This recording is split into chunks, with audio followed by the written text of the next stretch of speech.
사랑합니다. 더 행복하소서. 예수님 한 분이면 만족합니다. 예, 감사합니다. 예수님 한 분이면 만족합니다. 예, 저는 여러분을 이렇게 보면 만족합니다. 일주일을 살아갈 에너지가 막 생기는 것 같아요.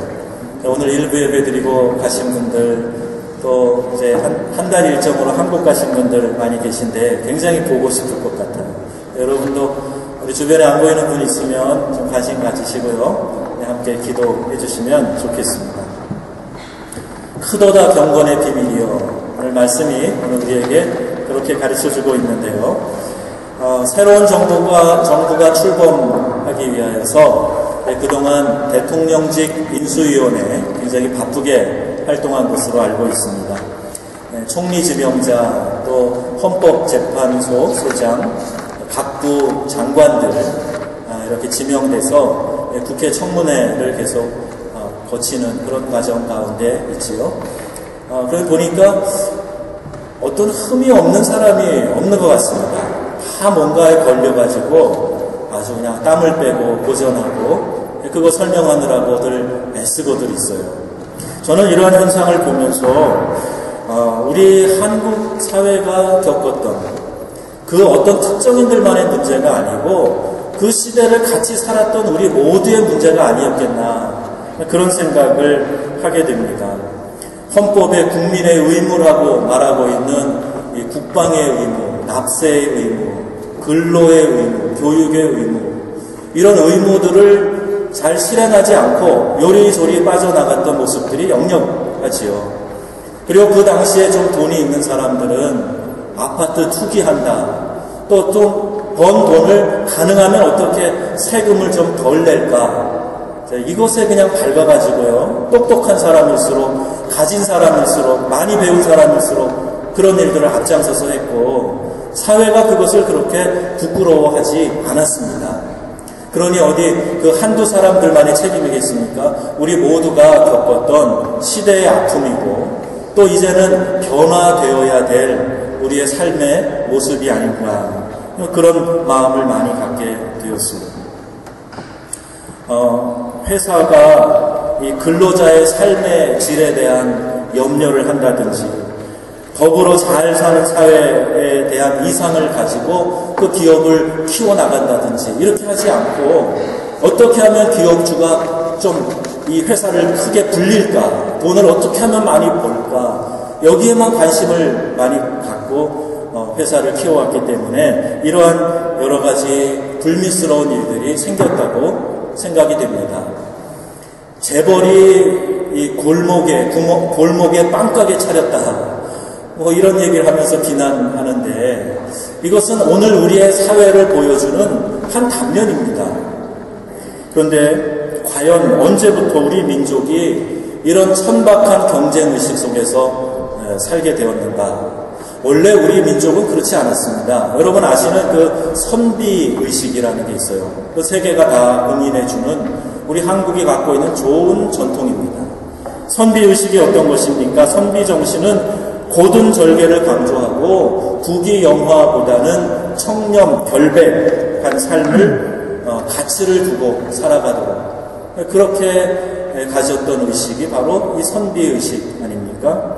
장인정신이 있었어요. 이것은 돈으로 오염되어 있는 오늘날의 프로정신하고는 아주 다른 것입니다. 진정한 전문성을 발전시키는 예술의 혼, 이것이 우리 한국 사람이 가지고 있었던 장인정신입니다. 그 외에도 우리의 건국이념이라고 말하는 홍익인간, 널리 인간을 복되게 한다. 박애정신, 하늘을 두려워했던 양심, 이웃의 것을 짓밟지 않으려고 했던 평화, 그 평화를 사랑하는 마음, 이것이 우리 한국 민족이 가졌던 우리 기본적인 정서였습니다. 근데 오늘 왜 도대체 우리가 이렇게 된 것인가? 여러분 혹시 새마을운동을 기억하십니까?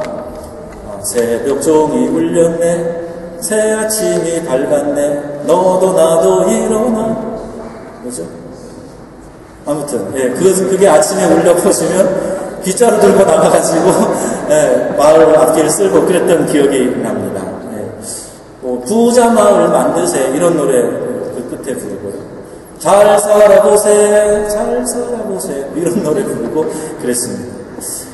수출 드라이브 정책, 새마을운동, 경제개발, 5개년 계획 그러면서 우리 민족이 가난을 좀 퇴치하고 극복해 보려고 하는 그런 노력을 많이 했는데 잘 살아보자 라고 외친 그 슬로건 가운데 보면은요 다른 것 없어요. 오히려 좋은 전통들 살려보자는 얘기 하나도 없고 경제적으로 좀 잘 살아보자, 배 굶지 않고 좀 살아보자, 이런 쪽에만 너무 강조하고 돈 버는 일에 경제적으로 부유해지는 일에 온통 신경을 집중하고 살아왔던 것 같습니다.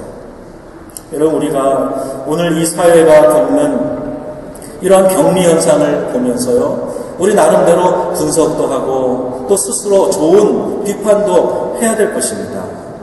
그러한 우리 사회를 교회는 축복이라는 포장된 종교 용어로 부추겼기 때문에 교회는 그 기간에 폭발하는 성장을 했는지 모르지만 그러나 우리의 삶의 질은 좋은 전통은 오히려 그 명맥이 끊어져 있는 그런 모습을 발견하게 됩니다.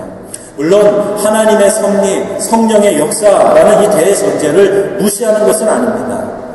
그러나 지금은 우리 사회가 이러한 경적인 현상들 가운데 빠져 있는 것을 보면서 이제는 강조하는 바가 달라져야 될 때가 아닌가 하는 거예요. 한 시대에 필요했던 그 캠페인을 가지고 계속해서 주장하고 변화되지 않고 나아간다면 우리의 사회나 교회는 반드시 표류하게 될 것입니다. 여러분, 그 집 잘 살아 이런 얘기를 한다 그러면 번뜩 떠오르시는 생각이 어떤 생각이십니까? 그 집 잘 살아.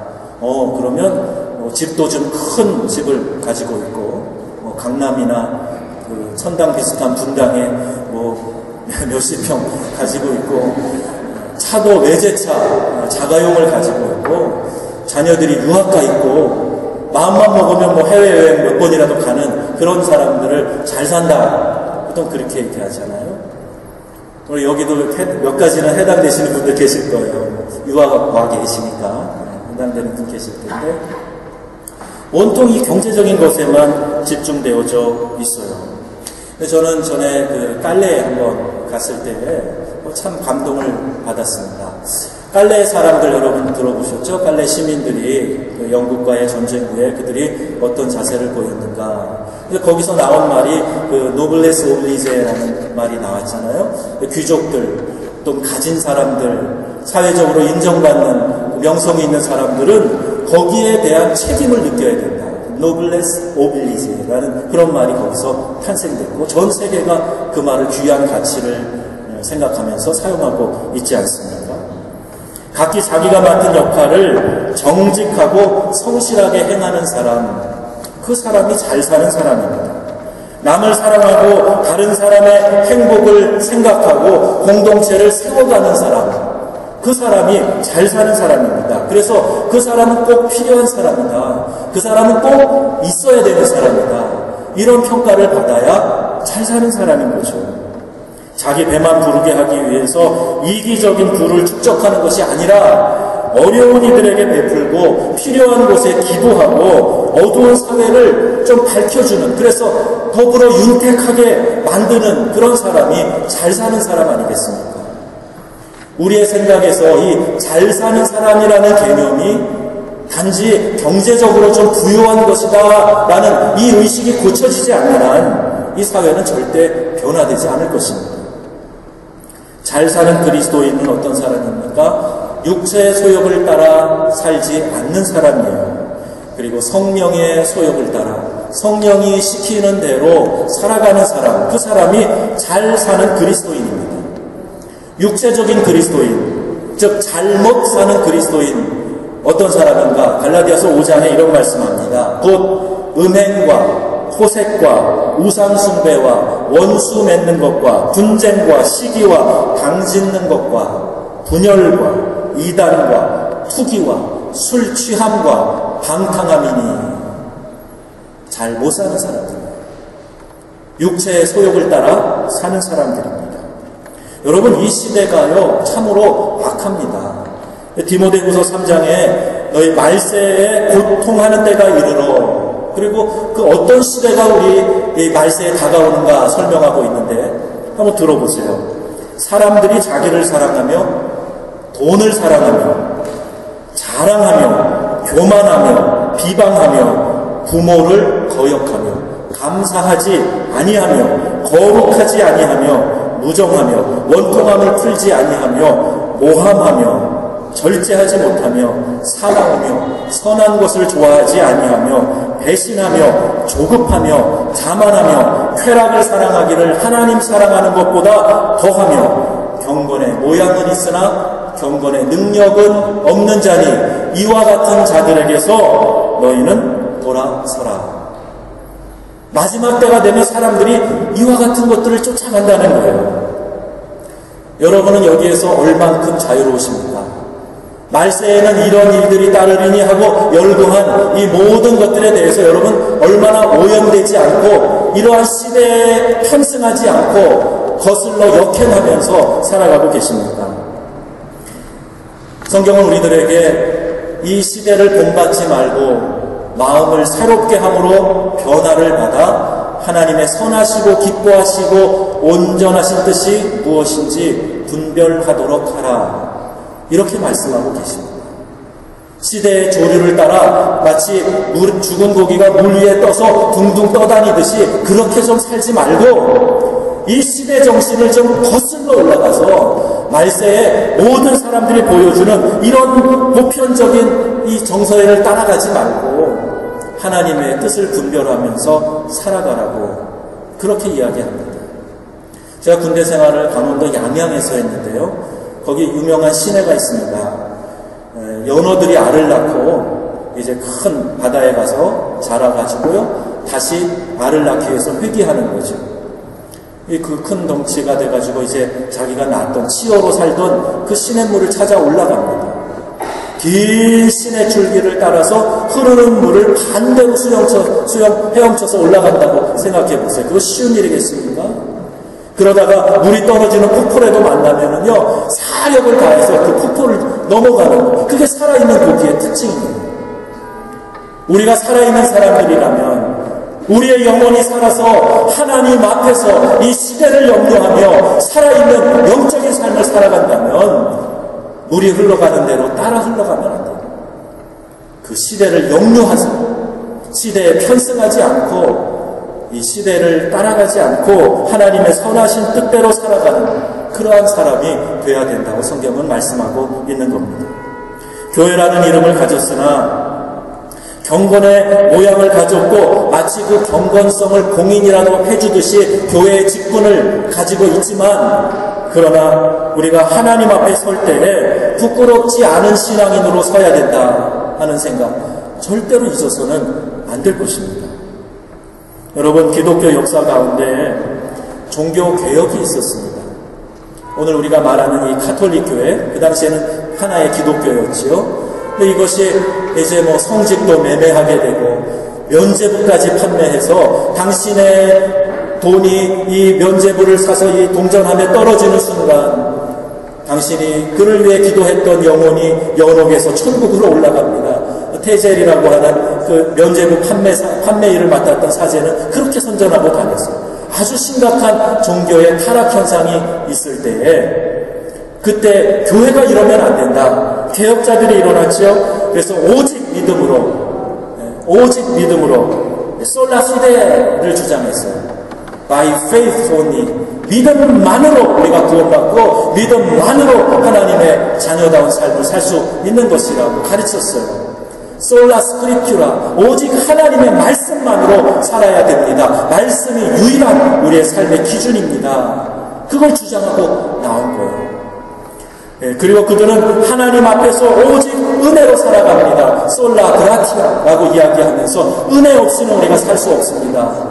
이 세 가지를 중요한 표제로 강조하면서 그들의 교회를 새롭게 개혁하였던 것입니다. 그것이 오늘 우리가 몸담고 있는 기독교 개신교회인 것입니다. 오늘 우리는 다시 이 개혁의 필요성을 느끼게 됩니다. 개혁자들이 하나님 앞에서 고람네오를 주장하면서 우리가 지금 하나님 앞에 서 있는데 어떤 자세로 살아가야 될 것이냐를 주장하고 성경 말씀 안에서 그 삶의 지표를 삼았던 것처럼 오늘 우리도 그 개혁자들의 정신을 다시 한번 회복해야 된다는 것이죠.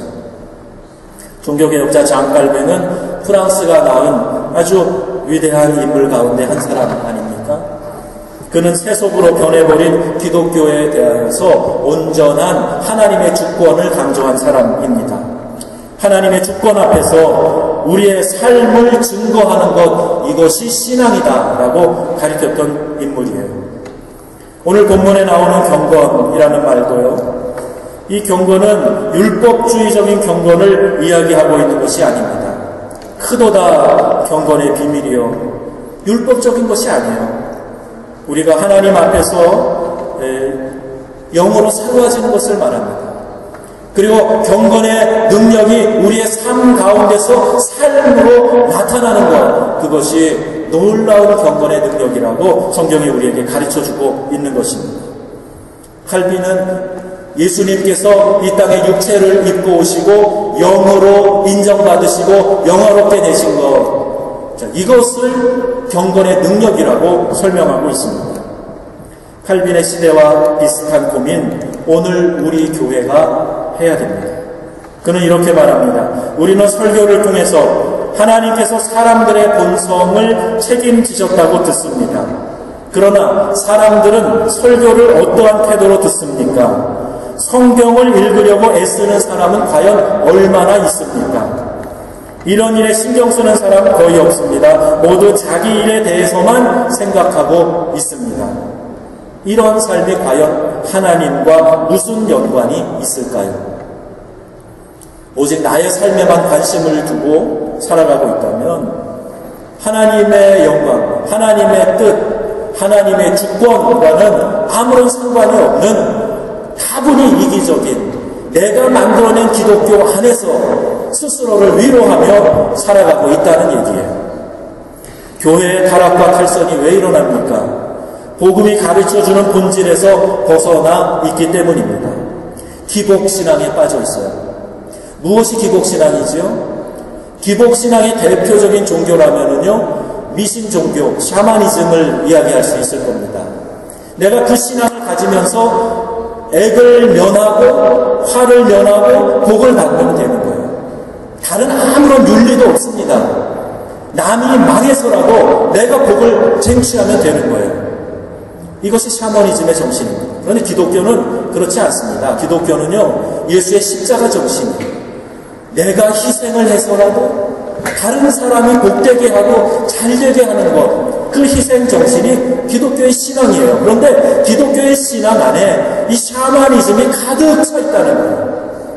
어떻게 하면 내가 하나님 앞에서 복을 받을까에만 관심이 집중되어져 있고, 나 때문에 먹고 사는 회사의 직원들 상관없어요.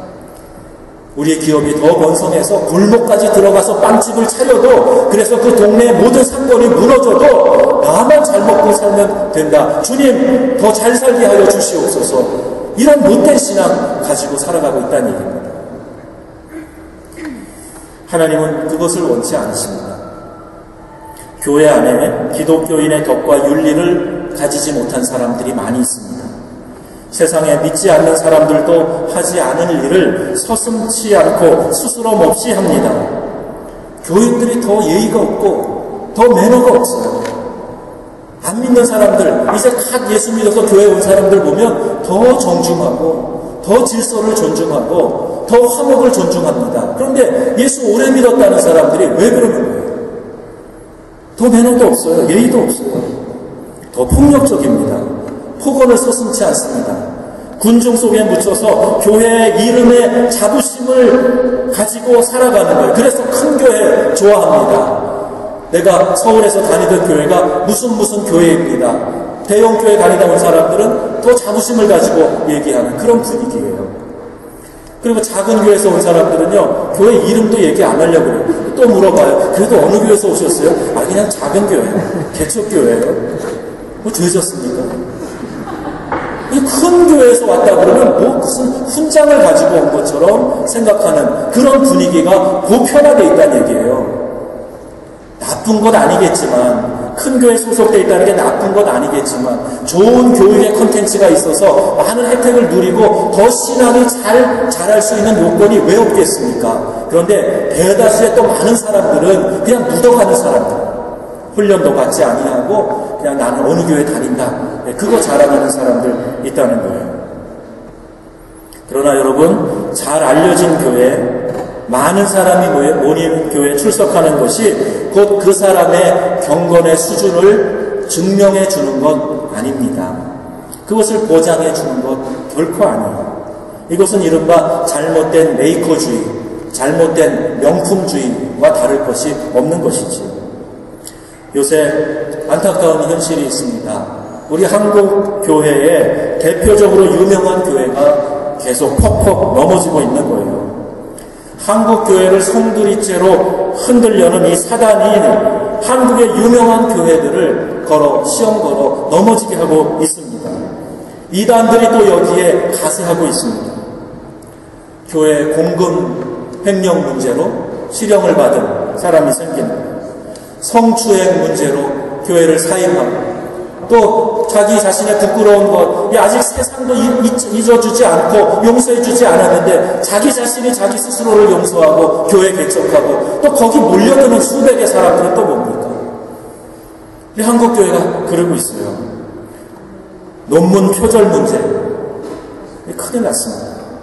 교회 세습 문제, 사회에서도 지탄을 하고 있는 문제를 교회가 또 잘 알려진 큰 교회들이 서슴지 않고 하고 있는 거예요. 전에는 한국 교회가 이 세상을 향해서 이 세상이 변화되도록 강조할 때는 사람들이 도전받고 교회로 몰려들었어요. 그런데 이제는 세상이 교회를 염려하면서 교회가 변화돼야 된다고 그렇게 손가락질하면서 책망하고 있습니다. 교회에 있는 사람들이 빠져나가기 시작했습니다.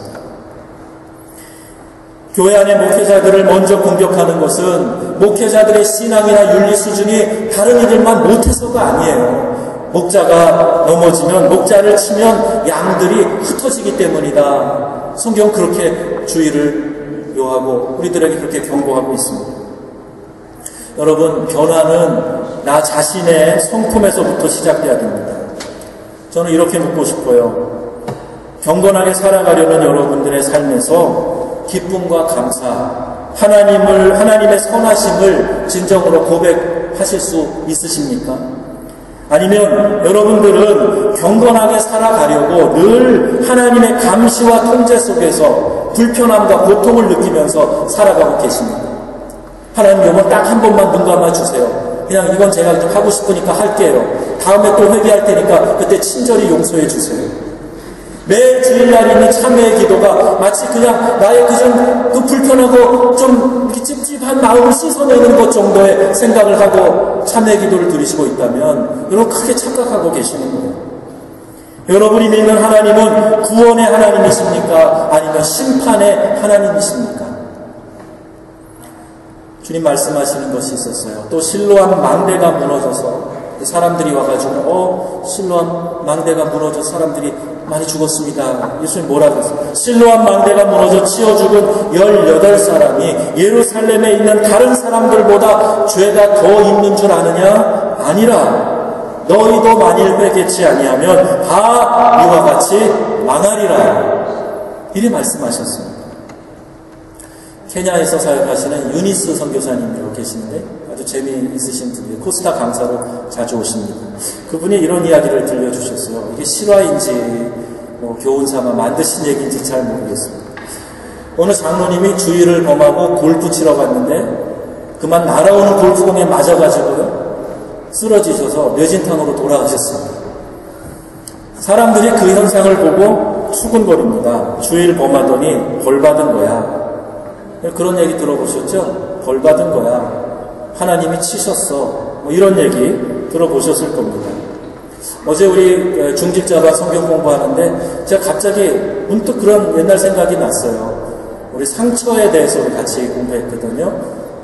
상처에 대해서.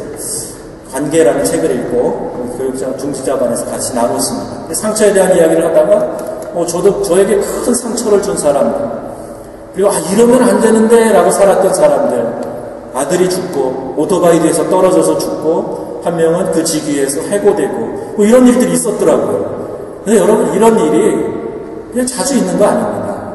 죄 지면 하나님이 반드시 벌한다, 그렇지 않아요. 성경은 오히려 이렇게 말씀하고 있습니다.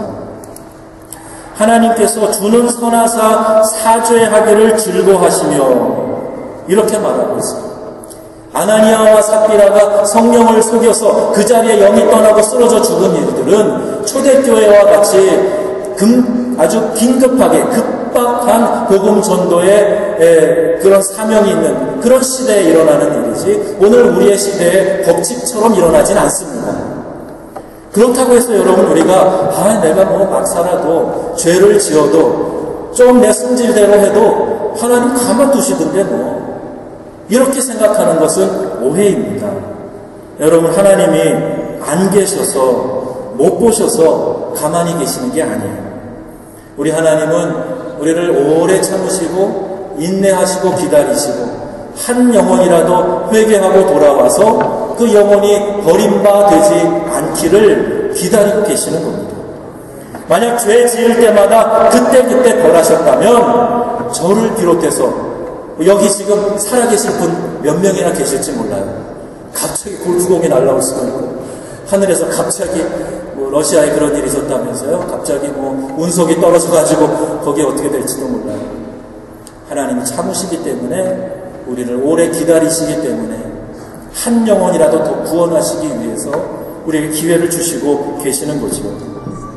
공사 중이란 푯말처럼 아직 공사 중인 이 정비되지 않은 우리의 성품을 만들고 다듬고 계시다 하는 걸 알고, 우리는 완전을 향해서 더 성결한 삶을 살아가기 위하여서 최선을 다하는 이러한 삶을 살아야 합니다. 우리의 성품이 여전히 변화되지 않고 믿지 않았을 때보다 오히려 더 고약한 성격을 가지고 살아가면서 그리스도인이라고 말하는 것은요, 나를 위해서 십자가에 피 흘려 죽으신 우리 주님을 욕되게 하는 일이에요. 간혹 개혁을 주장하면서 목에 핏줄을 세우는 사람들 가운데 자기 자신을 돌아보는 일이 부족하다는 생각을 들게 하는 이들이 있습니다. 주장에 의해서 변화되지 않습니다. 내가 남을 변화시키는 것 정말 어렵습니다. 진정한 변화, 진정한 개혁, 내 자신에게서 먼저 일어나야 되는 것이죠. 남을 향해서 손가락질하고 비난과 정죄를 하는 일을 그치고 내 자신이 좋은 성품으로 변화되는 일부터 시작해야 하는 것입니다. 이 시대는 더 이상, 이 시대가 듣고 싶은 메시지는 더 이상 번영이 아닙니다. 경제적으로 누리는 여유가 자살을 만들어내고 분열을 만들고 사나운 욕심의 몰골을 만듭니다. 이 시대가 강조해야 될 메시지는 경건한 성품을 함양하는 거예요. 성령의 열매를 우리의 삶 속에서 맺어가는 것입니다. 갈라디아서의 말씀처럼 사랑과 희락과 화평과 오래 참음과 자비와 양선과 충성과 온유와 절제, 이 성령의 열매를 우리가 성품으로 맺어가야 되는 것입니다. 크리스찬들은 첫 봐도요, 좀 티가 나야 돼요. 그런 성품을 간직하고 있으면 우리 그리스도인들이 어딜 가나 그리스도의 향기로, 또 이 땅의 빛으로, 소금으로 분명하게 인정받고 그 역할을 감당하게 될 것입니다. 여러분, 여행 갈 때 통성명하고 자기 소개하기 전까지는 막 되게 불안해하고 저 사람 인상 정말 고약하다 그러면서 가다가 얘기 나눠보니까 어느 교회 목사님이고 어느 교회 장로님이고 나중에 민망해 본 경험 하실 거예요. 씁쓸하죠. 집사님의 표정이 왜 저러죠? 이런 생각이 들 때가 왜 없겠어요? 우리 한국교회 교인들의 특징입니다. 우리 성품 가운데에서 예수 믿는 티가 좀 나야 된다는 거죠. 경건이 얼마나 우리의 삶 속에서 드러나느냐 하는 것은요, 얼마나 그가 종교적인 행위를 하느냐에 달려있지 않습니다. 금식기도 며칠 했다 자랑하고 다니는 사람들이 있는데 그것이 그 사람의 경건성을 입증해 주는 것 아닙니다. 내가 성경을 1년에 몇 번 읽고 또 기도할 때 내가 예언 기도해주고 목소리 이상하게 내고 축사하고 그런다고 그것이 영역이나 경건성을 말하는 것이 아니라는 거예요. 경건성이 뭐예요? 얼마나 내가 하나님을 즐거워하며 그분과 깊은 교제를 나누느냐, 이게 경건성입니다. 주님이 주시는 은혜와 사랑을 얼마나 이웃과 나누며 사느냐, 이것이 영성인 거예요. 예수님 닮은 성품으로 성숙해 가는 것, 이것이 경건성이고 영성입니다. 그렇게 하다 보니까 우리가 신유를 위해서도 기도해 줄 수 있고 또 그 사람을 위해서 사랑하는 마음으로 하나님의 말씀을 줄 수도 있고 이렇게 되는 거죠. 이게 예언사역이고 이것이 은사사역 아니겠습니까? 이 순서를 뒤집어 가지고 마치 목소리를 그냥 할렐루야 이렇게 하면 은혜 받고 무슨 신령한 것이 있는 것처럼 생각합니다. 그러면 안 돼. 기도해. 교회 나와. 뭐 신령한 게 거기 있어요. 이런 목소리를 홀리 보이스라고 또 누가 그래요. 홀리 보이스. 뭐가 홀리예요? 그게 아닙니다. 내가 예수님을 얼마나 닮아 있느냐. 보통 사람 같으면 그냥 무릎 화를 낼 상황에서도 그를 이해해주고 사랑해주고 감싸주고 어떤 사람의 실수를 그냥 덮어주고 여기저기 다니면서 떠들어서 그 사람을 욕되게 하는 게 아니라 그럴 수도 있지 이해하고 감싸주고. 여러분 주님과 동행하다 보면 그런 마음이 들어요. 세리와 창기를 만나주시면서 사람들이 돌팔매질하는 것을 예수님의 팔로 막아주시면서 너희 중에 먼저 죄 없는 자가 돌로 쳐라 말씀하시고 그들이 스스로 부끄러워 돌아가도록 만드신 분은 그분의 품성을 담고 살아가는 사람들이 어찌 우리가 손가락질하며 정죄하고 그 사람 이런 잘못했대 저 사람 형편없어 이런 얘기만 옮기고 다니고 예수님 닮은 성품이 아니지요. 천국에 가면 우리가 얼마나 예수님 닮았나 그거 콘테스트가 있대요. 얼마나 예수님 닮았나. 찰리 채플린 코미디언 닮은 그 사람 뽑는 대회 자기가 직접 나가서 3등 했대잖아요. 그런 일은 없겠지만 우리가 천국에 가면 얼마나 예수님 닮았나 이런 거 우리가 콘테스트 하는 거야. 야, 너 정말 예수님 더 닮았다. 그게 중요한 거죠. 같이 살면 닮습니다. 네, 오래 서로 바라보면 닮게 되어 있어요. 예수도 닮기 원하네. 그보다 넓은 은혜와 대속해 주신 사랑을 간절히 알기 원하네. 내 평생의 소원, 내 평생의 소원, 대속해 주신 사랑을 간절히 알기 원하네. 여러분 예수님 닮는 게 여러분 평생의 소원 되시기를 축복합니다. 얼마나 예수님 닮은 사람들이 많이 여기 있으면 광채가 날 거예요. 정말 그 사람 만나고 싶을 거예요. 내가 예수님 안 믿어도 저 예수 믿는 분한테 가서 좀 위로받고 싶을 거예요. 오늘 우리 시대의 복음은 주님 닮은 성품입니다. 경건이란 무엇입니까? 사람의 몸으로 오신 그 예수님이 이 땅에서 보여주셨던 그분의 그 삶의 자취를 따라가는 거예요. 그게 경건입니다. CBS 어느 신앙 강좌를 보게 됐는데 거기에 이런 얘기를 하시더라고요. 10의 1조를 단지 물질이라고만 생각하지 말아라. 그래서 10분의 1 하나님께 헌금하면 10분의 9는 자기 건 줄 알고 탐욕스럽게 사는 거 이거 잘못된 거다. 이런 얘기를 하더라고요. 물질뿐 아니라 삶의 모든 것이 다 하나님 거고 우리는 청지기로 살아가는 거다. 이걸 가르치는 귀한 가르침인데 마찬가지로 여러분 우리의 경건이 단지 예배를 드리는 이 순간에만 필요한 것이라면 그것은 하나님과 연결된 삶을 살고 있지 않은 것입니다. 만약 내가 그렇게 살았는데 주일 한번 딱 예배 드리고 그냥 일주일 동안 편안하게 그냥 손 내려놓고 하나님과 상관없이 내 마음대로 살았는데 근데 그냥 편안함이 있다면 여러분 지금 우리의 영적 질병의 상태가 심각한 거예요. 경건의 모양은 있지만 경건에 아무런 능력이 없는 정말 믿음 하나도 없는 그런 삶을 살고 있는 겁니다. 여러분의 삶은 과연 하나님과 연결되어져 있으십니까? 장 깔뱅이 이런 얘기를 했어요. 경건은 하나님의 선하심을 제시하고 그것이 우리가 매우 귀중히 여겨야 할 보석임을 보여주는 것이다 그랬어요. 하나님의 선하심을 우리의 성품으로 드러내는 겁니다. 하나님의 성품을 선포하는 것이 이게 경건이고 그것이 우리의 삶의 보석과 같은 것이다 하는 얘기예요. 예수 믿는 척하지 말고 예수 믿는 자다운 성품을 계속 드러내는 그 성령의 열매를 성품으로 맺어가는 거기에 관심을 기울여야 하는 것입니다. 삶의 모든 영역에서 이게 적용돼야 돼요.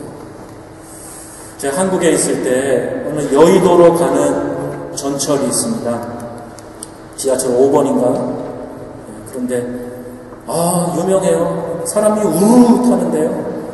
저기 자리가 하나 비었는데 가방 싹 던져놓고 가가지고요. 앉자마자 엉덩이를 좌우로 막 움직여가지고 자리를 확보합니다. 그 다음에 말이 저를 참 기가 막히게 만들었어요. 이권사 이리 와, 김권사 이리 와, 자리 잡았어. 그러고 부르는 거예요. 얼마나 민망한지. 믿지 않는 사람은 그거 보면 눈살 찌푸리는데 거기 권사 나오고 집사 나오고 막 이러니까 목사인 저는 아주 무거웠습니다. 우리의 삶에 경건이 열매로 맺혀지지 않으면 오래가지 않습니다. 그 신앙은요, 조그만 바람이 불어도요, 금방 본색을 드러내고 말 것입니다. 우리가 이 세상에서 사는 이유가 무엇입니까? 지금 인생에서 가장 중요한 것, 중요하다고 여기는 가치는 도대체 무엇입니까?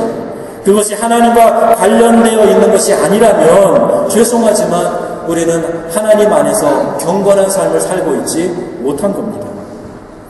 경건의 특징을 혹자는 이렇게 표현했습니다. 하나님의 선하심을 인정하지 않는 사람에게 있어서 경건은 고역이다. 반면에 하나님의 선하심을 깨닫고 사는 사람에게 경건은 기쁨과 감격이다. 그랬어요. 여러분, 하나님이 선하신 분이심을 믿으십니까? 예, 그러면 여러분이 추구하는 경건은 감격과 기쁨이 될 것이에요. 누가 새벽기도 만들어가지고 짜증나게 이것만 없어도 좋을 텐데. 아니에요. 새벽에 주님, 이 만물을 접하기 전에 주님 예배하러 나와서 찬양하고 말씀 듣고 너무 좋습니다. 기쁩니다. 감격스럽습니다. 하나님의 선하심을 아는 사람은 경건을 위하여 힘쓰는 그 모든 것에서 감격과 기쁨을 경험하게 될 것입니다. 크도다 경건의 비밀이요. 이러한 감탄의 선포가 우리 가운데서 나오게 될 것입니다. 우리는 삶 가운데서 죄와 슬픔과 낭망이 앞을 가로막기도 합니다. 그렇지만 그것들이 우리가 주님의 길을 쫓아가는데 그 자격을 박탈하지는 못합니다. 때로는 죄의 모습인 사단의 권세와 세력이 우리의 길에 들어와서 우리를 혼란스럽게 할 수 있는지는 모르지만 하나님의 길을 가는 경건한 자의 거룩한 길을 빼앗을 수는 없습니다. 가끔은 무력하고 길을 잃을 때도 있고 그래서 혼란스러울 때도 있지만 여전히 하나님을 신뢰하면서 나아가는 것, 이것이 경건의 길입니다. 우리가 기도한다는 것은 불완전한 길을 가면서 그분의 선하심을 기대하고 나아가는 것, 그래서 기도하는 거예요. 절망의 상황 가운데에서 소망으로 깊게 주님의 음성에 귀를 기울이면서 내 경건성을 더 깊이 함양하고 성령의 열매를 더 많이 맺어가기 위해서 살아가는 것, 이것이 그리스도인의 삶이라는 얘기입니다. 여러분, 우리가 경건한 삶을 살 때 우리 주님의 능력이 선포되어질 것입니다. 이 세상이 교회를 거룩한 곳임을 알아서 그리스도인들로부터 영향받으려고 할 것입니다. 크도다 경건의 비밀이요. 경건의 모양만이 아니라 능력을 소유하는 믿음의 권속들이 다 되시기를 주의 이름으로 축원합니다. 아멘. 기도하겠습니다. 오늘 주신 말씀 생각하시면서 우리 경건의 그 놀라운 감격과 기쁨, 놀라운 경건의 비밀, 우리의 삶 가운데서 성품으로 성령의 열매들을 맺어가게 하시옵소서. 그 놀라운 경건의 비밀을 깨닫고 경험하게 하시옵소서. 우리 다 같이 하는 성으로 기도하시겠습니다. 참 좋으신 하나님 아버지 감사드립니다. 오늘 저에게 주신 이 말씀을 마음에 담게 하여 주옵소서. 크도다 경건의 비밀이요, 우리를 위하여 이 땅에 육체로 오셨고 우리 가운데서 영광 받으신 주님의 그 소명신을 우리가 기억하게 하셔서 이 땅의 소금으로 빛으로 주의 성령의 열매를 맺어가기 위해서 살아가는 저희가 되게 하여 주옵소서. 우리의 성품이 변화되길 원합니다. 예수 믿는 척 하지 않게 하시고 종교적인 행위가 나의 경건의 능력인 것처럼 포장하지 않게 하시고 하나님 주님과 깊은 교제 가운데서 우리의 삶 가운데 우리의 놀라운 성품 변화되게 하시고 하나님 새롭게 만들어지게 하시고 그래서 이 세상이 우리의 삶의 모습을 보면서 주님을 알고 또 주님 앞으로 나아올 수 있도록 은혜 내려주시기를 원합니다. 더 이상 기복신앙에 빠져있지 않게 하시고 더 이상 이기적인 신앙의 자세에 빠져있지 않게 하시고 하나님의 뜻을 이루어가며 그리스도의 좋은 성품을 본받아가는 저희들 되게 하여 주옵소서. 또 예수님 함께하여 주옵소서. 또 주님의 뜻을 따라가는 믿음의 형제자매들 되게 하여 주옵소서. 말세가 하나님 이런 특징이 있을 거라고 말씀해 주셨는데 하나님 그 특징에 편승해서 살아가는 것이 아니라 시대를 역류하면서 이 시대를 본받지 않고 변화받고 하나님의 선하시고 기뻐하시고 온전하신 뜻이 무엇인지 분별하며 살아가게 하여 주옵소서. 은혜를 주시는 주님 감사합니다.